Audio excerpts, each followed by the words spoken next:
Përshëndetje miq, uroj të jeni mirë dhe mirë se erdhët në kanalin tim. Për ju që më dëgjoni për herë të parë, unë jam Andalina nga sofra ime.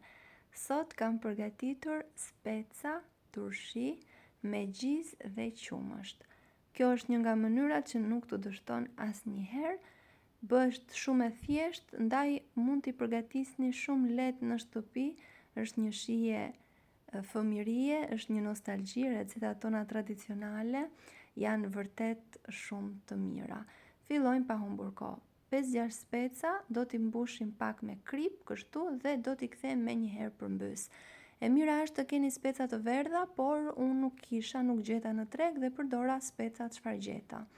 Ndërkohë në një enë dështojmë 400 gram gjizë, të cilën e hapim mirë kështu, dështojmë hudhër të grirë në rende dhe krip nëse gjiza nuk ka.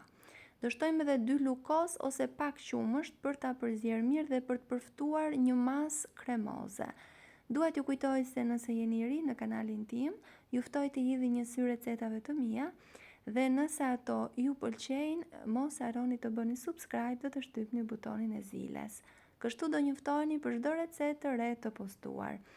Shikoni pak si janë bërë speca, duke sikur janë regjur me krip dhe me lëngun e tyre. Madje kur t'i ktheni përmbys do pikoj pak ujë, kështu që i kullojmë, unë i lash rreth 5-6 orë, i kullojmë dhe i mbushim me gjizën që përgatitëm. Pasi kemi mbushur, do t'i vendosim në një enë me kapak, çfarë do lloj ene që u gjendet, mund të jetë ndonjë tas si në rastin tim ose ndonjë vazo qelçi, si ta keni ju më thjesht. Ne do i konsumojmë tani, kështu që unë i vendosa tek ky tasi me kapak, është shumë praktik dhe më zë vend mirë në frigorifer, pra gjej një vend të mirë për të. Ndërkohë do të ngroh 800 ml qumësht. Qumshti duhet të ngrohur sikur do përgatisim kosin. Shtojmë aty një lukos, e përziejmë mirë dhe do ta vendosim mbi enën që përgatitëm. Nuk dua të harroj pa thënë se është kënaqësi për mua gjithmonë të mësoj se nga cili vend i Shqipërisë apo i botës më ndiqni. Nëse keni dëshirë mund të ma shkruani në koment.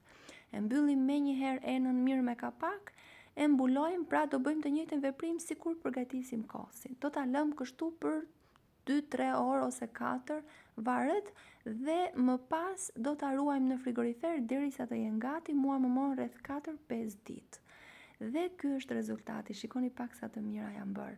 Sa më shumë të rinë, aq më të mira bëhen. Si ju duket si recetë, nëse ju pëlqeu, mos harroni të bëni like dhe të lini përshtypje në koment. Faleminderit.